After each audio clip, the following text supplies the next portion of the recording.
শেখ হাসিনার 2 লকারে পাওয়া গেল 832.5 ভরি সোনা। দপ্তর নিলামে তুলল জনতা ব্যাংক।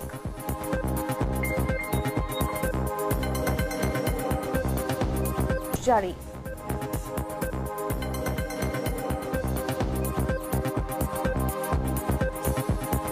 বিশ্বের বৃহত্তম শহর জাকার্তা, দ্বিতীয় ঢাকা।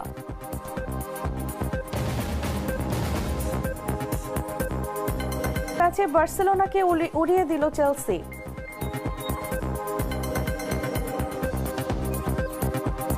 লাল সরিষার দানা থেকে তৈরি হয় প্রাণ সরিষার তেল, আসল ঝাঁঝে আসল স্বাদে। দমন কমিশনের যৌথ টিম লকার দুটি খুলে এসব সোনার গহনা জব্দ করে। সিআইসির ঊর্ধ্বতন কর্মকর্তা ও উপস্থিত থাকা ম্যাজিস্ট্রেট নাম প্রকাশ না করার শর্তে বিষয়টি নিশ্চিত করেছেন। এছাড়া প্রধান উপদেষ্টার সিনিয়র সহকারী প্রেস সচিব ফয়েজ আহমদ ও এই সংক্রান্ত খবর তার ভেরিফাইড ফেসবুক পেজে শেয়ার করেছেন। আদালতের অনুমতি নিয়ে এই প্রথম সাবেক প্রধানমন্ত্রী শেখ হাসিনার ব্যাংকের লকার খোলা হলো। সূত্র জানায়, আদালতের অনুমতি নিয়ে এনবিআর এর কেন্দ্রীয় গোয়েন্দা সেল ও দুদকের একটি দল ওই লকার দুটি খোলে। লকার দুটিতে 832.5 ভরি সোনা পাওয়া গেছে। ওই লকার দুটি জব্দ করেছিল এনবিআর এর গোয়েন্দা ইউনিট।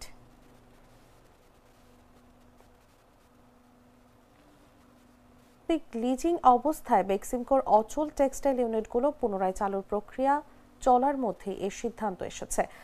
মঙ্গলবার বিভিন্ন জাতীয় দৈনিকে বিজ্ঞপ্তি প্রকাশ করে জনতা ব্যাংক জানায়, 31 অক্টোবর পর্যন্ত সুদসহ বকেয়া ঋণ পরিশোধ না হওয়ায় এসব সম্পদ নিলামে তোলা হচ্ছে। আগ্রহী ক্রেতাদের 10 ডিসেম্বরের মধ্যে দরপত্র জমা দিতে বলা হয়েছে। পাশাপাশি ব্যাংকটি অ্যাসেস ফ্যাশনস লিমিটেডের সম্পদ নিলামের ঘোষণাও দিয়েছে। প্রতিষ্ঠানটির খেলাপি ঋণের পরিমাণ দাঁড়িয়েছে 1133 কোটি টাকা। বিজ্ঞপ্তি অনুযায়ী বেক্সিমকোর যেসব সম্পদ নিলামে যাচ্ছে তার মধ্যে রয়েছে গাজীপুরে 3527 ডেসিমেল জমি ও কারখানা, আশুলিয়ায় 146.65 ডেসিমেল জমি, নারায়ণগঞ্জে 440 ডেসিমেল জমি এবং ধানমন্ডির 15 তলা কর্পোরেট অফিস বেল টাওয়ার।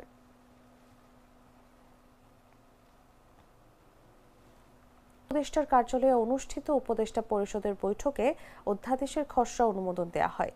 অধ্যাদেশে বলা হয়েছে, গণভোটে নিম্নরূপ একটি প্রশ্ন উপস্থাপন করা হবে: আপনি কি জুলাই জাতীয় সনদ বাস্তবায়ন আদেশ 2025 এবং জুলাই জাতীয় সনদে লিপিবদ্ধ সংবিধান সংস্কার সম্পর্কিত নিম্নলিখিত প্রস্তাবসমূহের প্রতি আপনার সম্মতি জ্ঞাপন করছেন? ত্রয়োদশ জাতীয় সংসদ নির্বাচনের জন্য যেসব ভোট কেন্দ্র নির্ধারণ করা হবে সেসব ভোট কেন্দ্রে গণভোট অনুষ্ঠিত হবে। ত্রয়োদশ জাতীয় সংসদ নির্বাচনের জন্য কমিশন যেসব রিটার্নিং অফিসার ও সহকারী রিটার্নিং অফিসার নিয়োগ ও অধিক্ষেত্র নির্ধারণ করা হবে সেসব রিটার্নিং অফিসার ও সহকারী রিটার্নিং অফিসাররা গণভোট অনুষ্ঠানের জন্য সংশ্লিষ্ট অধিক্ষেত্রে নিযুক্ত হয়েছেন বলে গণ্য হবে বলে অধ্যাদেশে উল্লেখ করা হয়েছে।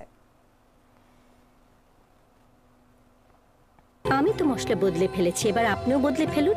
একবার প্রাণ গুঁড়া মশলা ব্যবহার করেই দেখুন। পুরো জায়গাটাকে কিভাবে দ্রুত আগুনটাকে আটকানো যায় তার জন্য সর্বোচ্চ চেষ্টা করেছে এবং একে একে 19টি ইউনিট আমাদের বিভিন্ন দিকে দক্ষিণ পশ্চিম থেকে শুরু করে এদিকে উত্তর পূর্ব প্রত্যেকটা কর্নারে আমাদের ইউনিটগুলি আস্তে আস্তে চলে যায়। বাট বাই দিস টাইম আমরা যখন পৌঁছাই তখন কিন্তু আগুনটা আসলে ডেভেলপ স্টেজে চলে যায়, যার কারণে আগুনটা একটু সময় লেগেছে আমাদের। আমরা 10:35 আমরা এটাকে নিয়ন্ত্রণ ঘোষণা দেই এবং এখন যে কাজটা চলছে ড্যাম্পিং ডাউন চলছে এবং এটাতে বেশ সময় লাগবে। এখন সার্চ অপারেশনও চলছে। সোফার আমরা কোনো হতাহতের মানে কোনো খবর পাইনি, কেউ আমাদেরকে রিপোর্ট করে নেই, তবে ছোটোখাটো আহত হয়তো অনেকে হয়ে থাকতে পারে, এটা পরবর্তীতে জানা যাবে। এবং এখানে আমরা বিভিন্নভাবে কথা বলে জানতে পেরেছি যে আনুমানিক 1500 ঘরবাড়ি এখানে ক্ষতিগ্রস্ত হয়েছে এবং এটা একটু সময় সাপেক্ষ। আরও এখানকার আরেকটা বিষয় যে আগুনের যে সোর্স, সোর্সটা আসলে বিভিন্ন জন বিভিন্ন কথা বলছেন, তবে আমাদের এটা তদন্ত। মুহূর্তে বড় দুর্ঘটনার আশঙ্কা যেন তাদের নিত্য সঙ্গী হয়ে দাঁড়িয়েছে। স্থানীয়রা জানান, গাইবান্ধা সদর উপজেলার বল্লমঝাড় ইউনিয়নের নারায়ণপুরে 5 বছর আগে এলাকাবাসীর নিজস্ব অর্থায়নে ঘাঘট নদীর ওপর কাঠ দিয়ে একটি সাঁকো তৈরি করে চলাচলের উপযোগী করা হয়। এবার বর্ষা মৌসুমে সেটি ভেঙে যায়, তবে বিগত বছরের তুলনায় এবার সাঁকোটির বিভিন্ন স্থানে ভেঙে যাওয়ায় চলাচলের অনুপযোগী হয়ে পড়েছে। বিশেষ করে স্কুলগামী শিক্ষার্থী, গর্ভবতী নারী, কৃষক ও ব্যবসায়ীদের চরম ভোগান্তি পোহাতে হচ্ছে। তবে যোগাযোগের বিকল্প কোনো পথ না থাকায় প্রতিনিয়ত ভাঙা সাঁকো দিয়ে চলাচল করতে গিয়ে ঘটছে ছোট বড় নানা দুর্ঘটনা। আমরা যদি আসি তাহলে আমাদের নিচের দিকে দেখলে ভয় লাগে, আর পা ফসকে যায়, আর ব্যাগটা নিতে সমস্যা হয়, পার হতে আমাদের সমস্যা হয়। আমরা সকালবেলা স্কুলে যাই বা পারাবার হতে পারি না, তো এই বাসে যাইতে আমার অনেক রিস্ক হয়। তো আমরা চাই যে আমাদের ব্রিজটা ভালো হলে অনেক ভালো হয়। না সমস্যা হয় যার পাই নিয়ে ওই যে ভাঙ্গা চুরে হয়তো ভয় না করে, বুঝছেন। 15,000 লোকের চলাচল ওই রাস্তা দিয়ে মেরামতের বা নতুন করে করার ব্যবস্থা গ্রহণ করে আমার ইউনিয়ন সহ পার্শ্ববর্তী কুপতলা এবং খোলাহাটি ইউনিয়নের যে সকল জনগণ ওই ব্রিজের সাথে সংশ্লিষ্ট তাদের জীবনযাত্রার মান সহজ করে দেওয়ার জন্য আমি বিনীত অনুরোধ করব। আপনি যে রাস্তাটি বলেছেন সে রাস্তাটি আগে আমাদের আইডিভুক্ত ছিল না, বর্তমানে আইডিভুক্ত হয়েছে। আমাদের যদি মানুষের প্রয়োজনে জনসাধারণের সুবিধার্থে আমাদের যখন সুযোগ আসবে, যখন আমরা নতুন বিক্রি করবো, অবশ্যই তখন এই বীজটা অন্তর্ভুক্ত করার চেষ্টা করব। রাজনীতির মাঠ থেকে টকশো, নানা বক্তব্যের কারণে আলোচিত সমালোচিত অ্যাডভোকেট ফজলুর রহমান জুলাই গণঅভ্যুত্থান নিয়ে বিরূপ মন্তব্যের কারণে তার পদ স্থগিত করেছিল বিএনপি। যদিও আগামী নির্বাচনে কিশোরগঞ্জ 4 আসন থেকে দলের টিকিট পেয়েছেন তিনি। গত 23 নভেম্বর একটি বেসরকারি টেলিভিশনের টকশোতে জুলাই আগস্টের হত্যাযজ্ঞের বিচারে গঠিত ট্রাইব্যুনাল নিয়ে তার বিরুদ্ধে বিরূপ মন্তব্যের অভিযোগ এনেছে। যে আইনটা আছে সেই আইন আমরা যথাযথভাবে সবার ক্ষেত্রে প্রয়োগ করব। বুধবার এ বিষয়ে আংশিক শুনানিও হয়। ট্রাইব্যুনালের চেয়ারম্যান উপস্থিত না থাকায় রোববার পরবর্তী শুনানির দিন ধার্য করেছেন আদালত। ট্রাইব্যুনাল বলেন তার বিরুদ্ধে অভিযোগ গুরুতর। এই ট্রাইব্যুনালের জুরিসডিকশন আমি মানি না। এই ট্রাইব্যুনালে শেখ হাসিনার বিচার হতে পারে না। শুধুমাত্র উনি শেখ হাসিনার বিচার প্রক্রিয়া নয়, উনি এই ট্রাইব্যুনালের সমস্ত বিচার প্রক্রিয়া নিয়ে প্রশ্ন তুলেছেন, মানেন নাই বলে অবজ্ঞা করেছেন, অবহেলা করেছেন। একটা বিচারকের জন্য, একটা বিচারালয়ের জন্য এবং যারা বিচার প্রার্থী তাদের প্রতি চরম অবজ্ঞাসূচক বক্তব্য, বিশেষভাবে বিচারকদের প্রতি অবমাননাকর। যদিও অভিযোগের বিষয়ে কোনো মন্তব্য করতে চাননি অ্যাডভোকেট ফজলুর রহমান। নোটিশ পেলে পদক্ষেপ নেয়ার কথাও জানিয়েছেন তিনি। ধরনের কোনো নোটিশ আমি পাইনি যে আমার বিরুদ্ধে কোথাও কোনো কন্টেম্পটমূলক মামলা হয়েছে, আমি পাইনি। ট্রাইব্যুনালের আইনে আদালত অবমাননার সাজা 1 বছরের কারাদণ্ড অথবা 5,000 টাকা জরিমানা অথবা উভয় দণ্ডে দণ্ডিত করার বিধান রয়েছে। আফজাল হোসেন। মা, পিম্পল 5 দিনেই চলে যাবে। যাবে না মা, যাবে। নিমের 5 অংশের পাওয়ারে 5 দিনেই দূর হবে পিম্পল। হিমালয়া পিউরিফাইং নিম ফেস ওয়াশ। 1972 সালের 10 জানুয়ারি শেখ মুজিবুর রহমান সাহেব পাকিস্তানের কারাগার থেকে মুক্ত হয়ে বাংলাদেশে ফেরার পরপরই তিনি অকপটে বলতে গেলে বলতেই হয়, সে সময় তিনি ছিলেন জাতির অবিসংবাদিত নেতা। এদেশের 94% মানুষ তার দলের প্রতি আস্থা রেখেছিল 70-এর নির্বাচনে। আফসোস, এমন আকাশচুম্বী জনপ্রিয়তা আর মানুষের ভালোবাসা নিয়ে যিনি দেশের দায়িত্ব নিলেন, তিনি দেশটাকে সামলাতে পারলেন না। তিনি দেশ সামলাবেন কেমনে, তার দলকেই তো সামলাতে পারলেন না।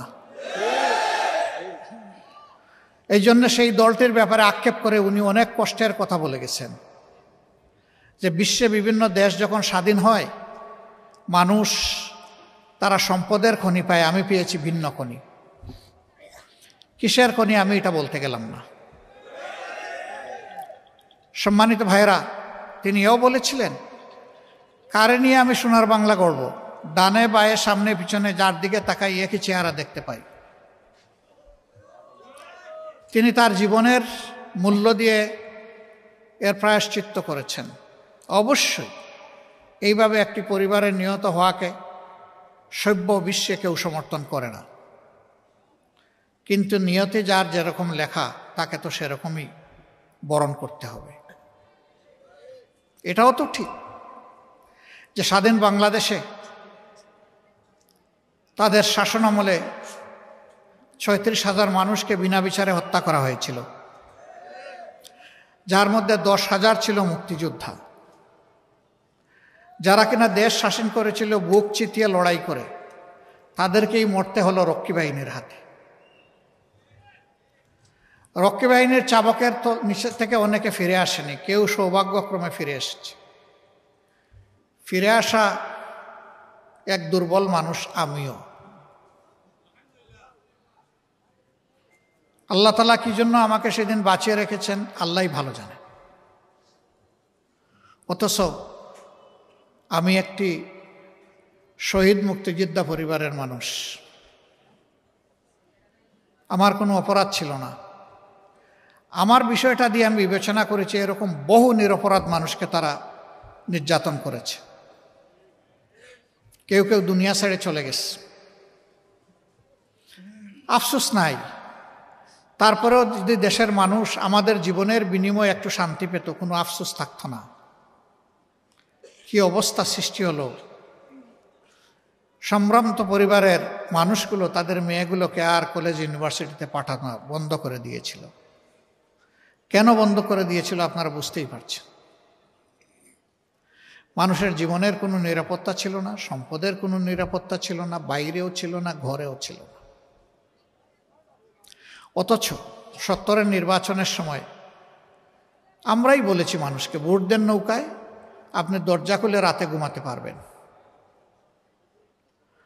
হ্যাঁ, ঠিকই মানুষ দরজা খুলে ঘুমাইছে, কিন্তু সেই দরজাটা নিজে খুলে নাই, চোর ডাকাত এসে খুলে দিয়েছে। এরপরে কি হলো বুঝলাম, তারা সব ভালো কাজ করতে পারলেন না, দফায় দফায় ক্ষমতার পালাবদল হলো। দেশের চেহারার একেবারে উন্নতি হয় নাই এটা আমি বলবো না, হয়েছে। তবে যুগের যে পরিমাণ চাহিদা ছিল আর যে পরিমাণ সম্ভাবনা ছিল তার তুলনায় কিছুই হয়। এখানে বসা অবস্থায় আপনারা কোনো গন্ধ পাচ্ছেন কিনা? আমি কিন্তু একটু গন্ধ পেয়েছি।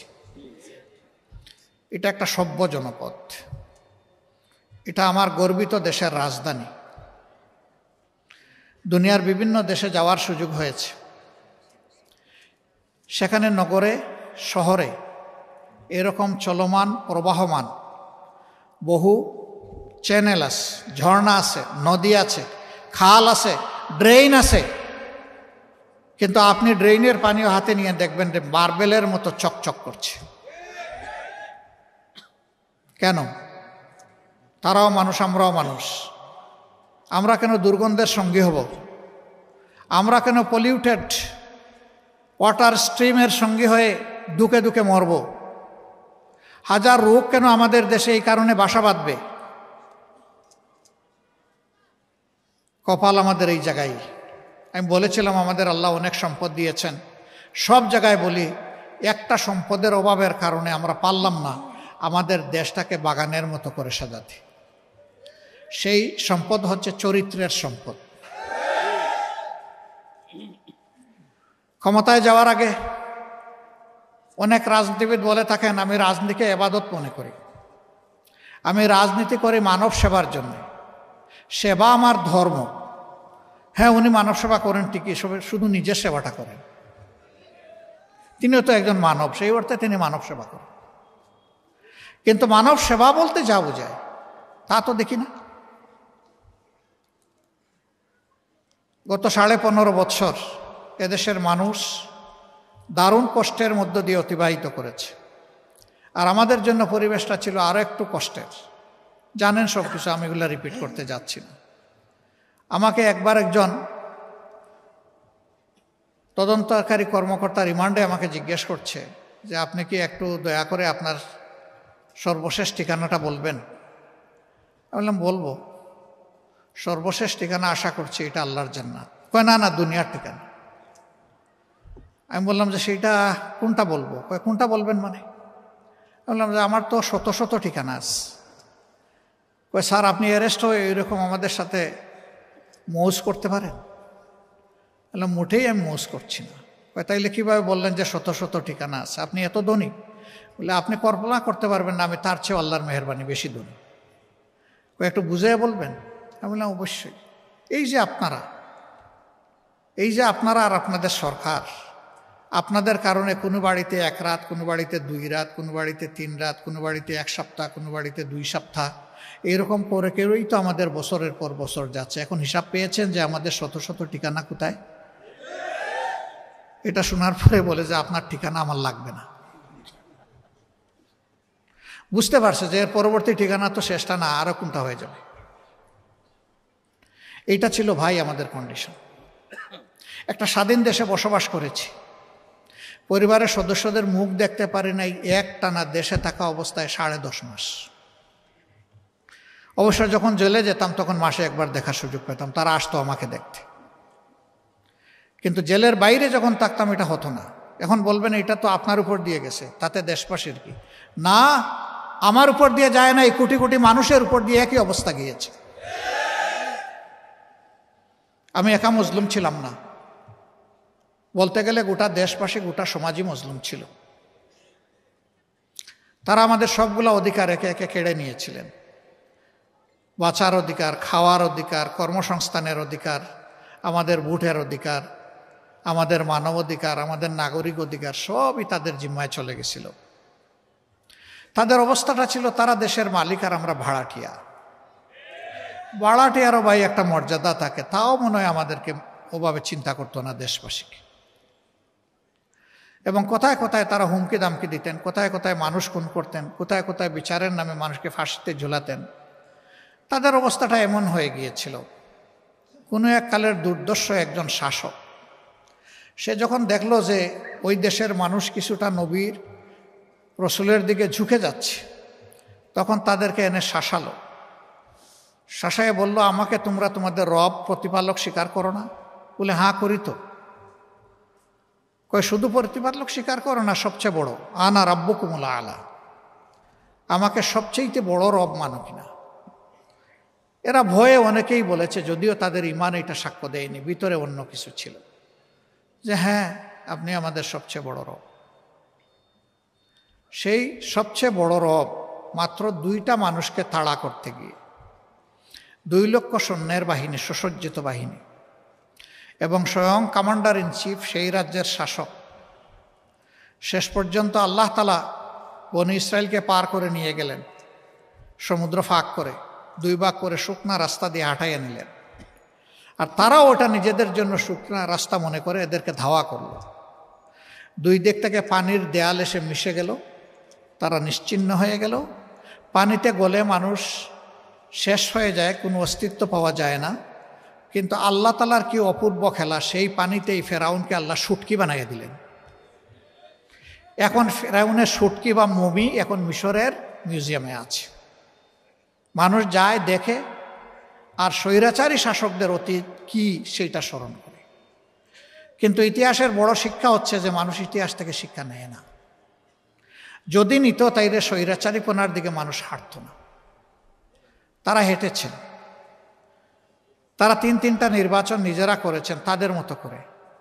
প্রথমটা জনগণ যায়নি, বহু সেন্টারে মানুষ একজনও যায়নি, সেখানে বিড়াল ঘুমাচ্ছিল শান্তিতে, কুকুর ঘুমাচ্ছিল শান্তিতে। সেগুলা মিডিয়ার বন্ধুরা তুলে এনেছিলেন তারা তাদের শৈল্পিক হাত দিয়ে। দ্বিতীয় নির্বাচনটা তারা এতটাই আস্থা হারায় ফেললেন যে নির্বাচনের দিন পর্যন্ত ধৈর্য ধরতে পারলেন না। 18 সালে আমাকে এখানে জোটের পক্ষ থেকে ক্যান্ডিডেট করা হয়েছিল। আমি এক মুহূর্তের জন্য এইভাবে আপনাদের সামনে এসে দাঁড়াতে পারিনি, আপনাদের মুখ দেখতে পারিনি। এই পরিস্থিতি এমনভাবে সৃষ্টি করে রাখা হয়েছিল, সারা বাংলাদেশে 64 জন ক্যান্ডিডেটকে কারাগারে নিক্ষেপ করা হয়েছিল। 113 জনকে তাদের বাড়িতে গৃহবন্দী করা হয়েছিল, ঘর থেকে বের হতে দেওয়া হয়। সেই রকম করে নির্বাচন। তারপরেও নির্বাচনের দিন পর্যন্ত তারা ধৈর্য ধরেন নাই, রাতের বেলায় সাবাড় করে দিয়েছেন সব। বিবিসির একজন সাংবাদিক আমাকে প্রশ্ন করলেন, আগামীকালের নির্বাচনকে আপনি কিভাবে দেখছেন? আমি বললাম, আগামীকালকে নির্বাচন কোথায় ভাই? কেন, কালকে নির্বাচন হবে না? বললাম, না, নির্বাচন তো কালকে হবে না, আজকে রাতেই তো হচ্ছে নির্বাচন। বলেন কি আপনি? ভাই আপনি সাংবাদিক, আপনার কাছ থেকে না আমি জানবো যে আজকের রাতের নির্বাচনটা কেমন হচ্ছে? আপনি দেখি আমারে জানতে চান? ওই যে এটা কি বলেন? আমি বললাম যে ভাই আমার যারা প্রশ্ন করেছেন প্লিজ আপনি যান, মণিপুর মণিকানন 2 স্কুল সে ভিজিট করে গিয়ে বলল ইউ আর কারেক্ট। নির্বাচন তো বিপুল উৎসাহ উদ্দীপনায় রাতের বেলা হচ্ছে একতরফা। এই নির্বাচনকে জনগণ মিডনাইট ইলেকশন নাম দিয়েছিল। জাপানের কূটনীতিবিদরা কখনো মুখ খুলে না অন্য দেশের রাজনীতির ব্যাপারে। এই প্রথমবার এই নির্বাচনের পরে জাপানের বাংলাদেশি যিনি রাষ্ট্রদূত ছিলেন তিনি বললেন এটা নির্বাচন নয়, এটা মধ্যরাতের নির্বাচন। ইন্টারন্যাশনাল কমিউনিটিও এটাকে সেইভাবে নিয়েছিল। আর 24 সালে নির্বাচন করার জন্য প্রার্থী পাওয়া যাচ্ছে না, কে কম্পিটিশন করবে? সেখানে আমি আর ডামি এই মিলিয়ে তারা নির্বাচন করেছে। এখানে যাদের বয়স 35-36-এর নিচে তারা একটু হাত তুলেন তো দেখি। মাশাআল্লাহ, a good number of people. আপনারা জীবনে হাত নামান ভাই, কষ্ট করছেন। আপনারা জীবনে একটা ভোটও দিতে পারেন নাই। আপনারা কি তাদেরকে আপনাদের অধিকার কেড়ে নেওয়ার অধিকার দিয়েছিলেন? দেন নাই। সেই 3 নির্বাচনে আপনারা শুধু ভোট দিতে পারেন নাই না, আমরাও ভোট দিতে পারি নাই। আমি তো আমার ভোট হতে পারি। আমি যখন ইলেকশন স্টার্ট হওয়ার 1.5 ঘন্টা পরে শুনলাম যে আমার কিছু এজেন্টকে গায়েব করা হয়েছে, ধরে নিয়ে 2-1 মহিলার মাথা ফাটিয়ে দেওয়া হয়েছে, হাত ভেঙে দেওয়া হয়েছে, তখন আমি বললাম যে রক্তের বিনিময়ে আমার আসনে বিজয় লাভ করার আমার প্রয়োজন নাই, আমি এই নির্বাচনে থাকব না। তাই সারা দেশের খবর নিয়ে আমরা 12টা 15 মিনিটের সময় বলে দিলাম যে এই নির্বাচনে আমরা নাই, এটা আমরা প্রত্যাখ্যান করলাম। আমরা অবৈধ নির্বাচনকে বৈধতা দিতে চাই না। আমাদের বিভিন্ন দেশের বন্ধুবান্ধব বলতো তোমরা বলতেছো ওরা ফেয়ার ইলেকশন দিবে না, তোমরা না গিয়ে কিভাবে এটা প্রমাণ করবা যে ওরা ফেয়ার ইলেকশন? তোমরা যাও, তারপরে বোঝা যাবে ইলেকশন ফেয়ার না আনফেয়ার। অবশ্যই ইলেকশন হয়ে যাওয়ার পরে আর কোনো বন্ধুবান্ধবী কথা বলে নাই যে তোমরা নির্বাচনে যাও। 24 সালের নির্বাচনের পরে তারা ঘোষণা দিয়েছিল 41 সাল পর্যন্ত বাংলাদেশের ইজারা তারা গ্রহণ করেছেন, যে আমরা 41 সাল পর্যন্ত এই দেশকে সাজাবো, অর্থাৎ আমরা ক্ষমতায় থাকবো। তো তেল মুলকা মান তাশা ওয়া তানজিউল মুলকা মিম্মান তাশা। আল্লাহ হচ্ছেন সমস্ত মুলুকিয়াতের মালিক। কুলিল্লাহুম্মা মালিকাল মুলক, নবী তুমি বলে দাও তিনি সেই মহান আল্লাহ যিনি সমস্ত বাদশাহীর মালিক। তার মহান বাদশাহী থেকে দুনিয়ার শৃঙ্খলা বিধানের জন্য যেখানে যেখানে প্রয়োজনে একটু হালকা কর্তৃত্ব তিনি দান করেন। এই কর্তৃত্বে যারা ব্যর্থ প্রমাণিত হয়, জালেম প্রমাণিত হয়, দুঃখবাজ খেয়ানতকারী প্রমাণিত হয়, সন্ত্রাসী প্রমাণিত হয়, আমি তাদের কাছ থেকে আস্তে করে ক্ষমতা কেড়ে নিই। সব কিছু সাজানো হয়েছিল 41 সালের জন্য। 24 সাল যে 41 হয়ে যাবে তারা এটা বুঝতে পারেন নাই। সে বছরটা আমি আল্লাহ তাআলার মেহমান হিসেবে হজে গিয়েছিলাম। অনেক মানুষ মুখের দিকে তাকায় বলতো, যারা চিনত যে আমাদের কি বাঁচার কোনো পথ বের হবে? বলতাম কেন নয় ভাই? ওই কিভাবে? যে আল্লাহ যেভাবে অতীতে করেছেন সেইভাবে। ওই যে কোনো আলো দেখি না তো, এটা কারে দিয়ে হবে? তাই আমি বলতাম যে কেন, সকল যুগেই পরিবর্তন এসেছে, যুবকদের হাত ধরে তাদের গাড়ে ভর করে। বাংলাদেশেও পরিবর্তন আসবে যুবকদের হাত ধরে। ভাই আসল জায়গায় এসেছেন। চকের 2 ফোঁটা পানি দিয়ে আপনি মাতাফে গিয়ে কাবাগরের দিকে নিশানা করে আল্লাহ তাআলাকে বলুন যে আল্লাহ এই জালিম জনপদ থেকে আমাদেরকে উদ্ধার করো। আল্লাহ এই চোখের পানি ফেরত দেবেন না। আল্লাহু আকবার। লোকেরা দেখতাম যে আমার কথায় বিশ্বাস করে না, আস্থা আসে না। হজ উমরা শেষ করে যখন ফিরলাম 17 তারিখ, 16 তারিখ আবু সাঈদের মৃত্যুর শাহাদতের মধ্য দিয়ে বাংলাদেশের নূতন অধ্যায়ের সূচনা হলো। 17 তারিখ থেকে আগুন জ্বলে উঠল। সেই দিন থেকেই চতুর্দিকে নিরীহ জনগণের, নিরস্ত্র জনগণের বিরুদ্ধে সশস্ত্র আক্রমণ শুরু হলো। ভয়াবহভাবে শ মানুষ খুন করা হলো। শেষ পর্যন্ত এর শেষ পরিণতি হলো গিয়ে 5 তারিখ। যারা বলেছিলেন আমরা পালাই না, তারা জানি না এখন কিভাবে কোথায় গেলেন। আমরা কোনোদিন এটা বলি নাই যে আমরা পালাই না। তবে আলহামদুলিল্লাহ রাব্বুল ইজ্জত আমাদেরকে এটুকু মেহরবানি করেছেন যে আসলেই আমরা পালাইনি। আমরা ফাঁসির রশি গলায় নিয়েছি, কিন্তু দেশ থেকে পালাইনি। আমাদের একজন, তিনি আমেরিকায় ছিলেন স্বাভাবিক কাজে, সেই সময় বন্ধুবান্ধব তাকে নিষেধ করেছে, ডোন্ট কাম ব্যাক। তিনি বলছেন কেন? বলেছে যে আপনাকে ওই রকমই পারসিকিউট করা হবে, অবিচার করা হবে, যেমনটা অবিচার করা হচ্ছে আপনার সিনিয়র লিডারদের সাথে। তিনি বলছেন সিনিয়র লিডাররা যদি আল্লাহর জন্য ধৈর্য ধরে সহ্য করে থাকতে পারেন, আমিও পারবো, আমি আসছি। আদালতে দাঁড়িয়ে আমাকে ফাঁসি দেওয়া হোক, আমার কোনো আপত্তি নাই। আমি পলাতক হিসাবে এই বদনামের অংশ নিতে চাই না যে আমি অপরাধী। আমি আদালতে দাঁড়িয়ে বলবো আমি নিরপরাধ। মীর কাসিম আলী সেইটাই করেছিলেন। তিনি তো না আসলে পারতেন ভাই, কেউ তারে বলতো না যে উনি পালিয়ে গেছেন, কারণ তার বিরুদ্ধে কোনো ওয়ারেন্ট, কোনো মামলা ছিল না। তিনি এসেছেন তার নৈতিক দায়বোধের জায়গা থেকে, তার দেশকে ভালোবাসেন। এই জন্য তিনি বলেছেন যে দেশে আল্লাহ আমাকে পয়দা করেছেন, আমার মত যেন সেই দেশে হয়। সম্মানিত ভাইয়েরা, গেল তাদের ছাপটার, এখন কি হবে? এখন কি এগুলোই চলবে? আগামীতেও কি একটা দুর্নীতিবাজ সরকার এসে আমাদের সব লন্ডভন্ড করে দেবে? আগামীতেও সন্ত্রাসীরা এসে আমাদের উপর আবার ছড়ি ঘুরাবে? আগামীতে আমাদের মা বোনদের ইজ্জত নিয়ে আবার টানাহেচড়া করা হবে? আমাদের জীবনের উপর কালো হাত নেমে আসবে? সবগুলার বিরুদ্ধে আমাদেরকে সিংহের মতো গর্জন করতে হবে ইনশাআল্লাহ। জানা যায় টুর্নামেন্টে দেশের মোট 8টি দল অংশগ্রহণ করছে। উদ্বোধনের পর মাঠে মুখোমুখি হয়েছে বগুড়া জেলা দল ও রংপুরের সেন্টোস ক্লাব। প্রথম খেলায় রংপুরের সেন্টোস ক্লাব 1-0 গোলে বিজয়ী হয়। এছাড়া 27 নভেম্বর রাজশাহীর কিশোর ফুটবল একাডেমি এবং দিনাজপুরের তারেক ফুটবল একাডেমি, 28 নভেম্বর ঠাকুরগাঁওয়ের এমসিএল ফুটবল একাডেমি ও নীলফামারীর মিহির স্পোর্টিং ক্লাব এবং 29 নভেম্বর সিরাজগঞ্জের সবুজ সংঘ ইয়াংস্টার ক্লাব ও পঞ্চগড়ের 2 স্টার বোদা উপজেলার ফুটবল একাডেমি মুখোমুখি হবেন। আগামী 1 ডিসেম্বর প্রথম এবং 2 ডিসেম্বর দ্বিতীয় সেমিফাইনাল অনুষ্ঠিত হবে।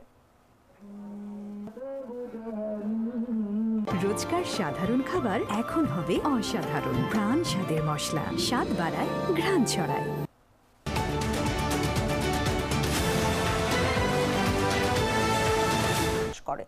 ঘনবসতিপূর্ণ জাভা দ্বীপের পশ্চিমে অবস্থিত নিম্ন উপকূলীয় শহর জাকার্তা দ্বিতীয় স্থান থেকে শীর্ষস্থানে উঠে এসেছে। জাতিসংঘের সাম্প্রতিক মূল্যায়নে বিশ্বের বৃহত্তম শহর হিসেবে এই শহরকে মনোনীত করা হয়েছে। এদিকে তালিকায় ঢাকার পরেই রয়েছে জাপানের রাজধানী টোকিও। তৃতীয় অবস্থানে থাকা শহরটির মোট জনসংখ্যা 3,34,00,000। এর আগে শহরটির অবস্থান ছিল নবমে। 2050 সালের মধ্যে এই শহরটি বিশ্বের বৃহত্তম শহর হয়ে উঠবে বলে ধারণা করা হচ্ছে। বিশ্বের 33টি মেগাসিটির মধ্যে 19টি এবং শীর্ষ 10টির মধ্যে 9টি এশিয়ায় অবস্থিত।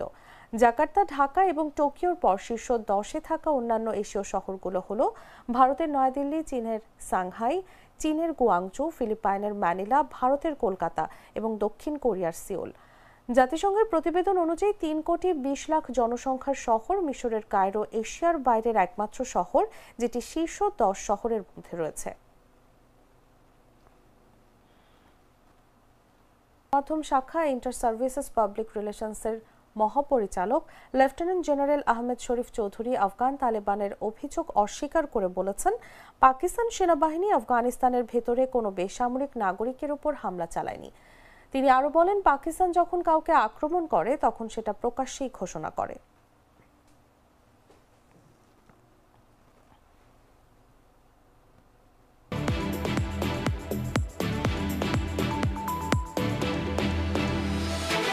ম্যাচ জুড়ে দারুণ খেলে 3 পয়েন্ট আদায় করে নিল চেলসি।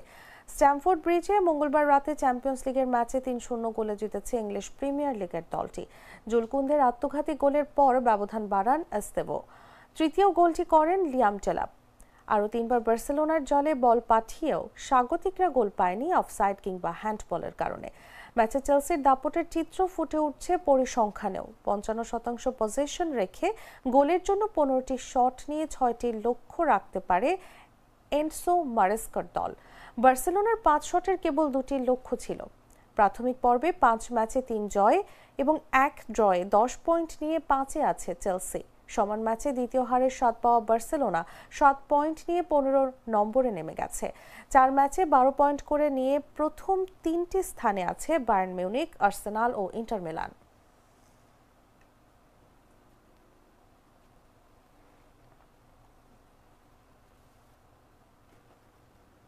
ব্যাংকে শেখ হাসিনার 2 লকারে পাওয়া গেল 832.5 ভরি সোনা।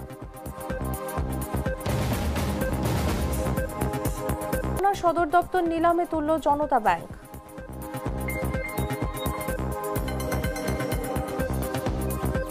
অধ্যাদেশ জারি।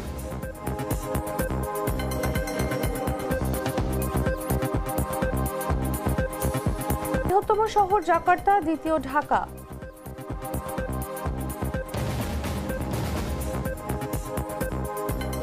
বার্সেলোনাকে উড়িয়ে দিল চেলসি।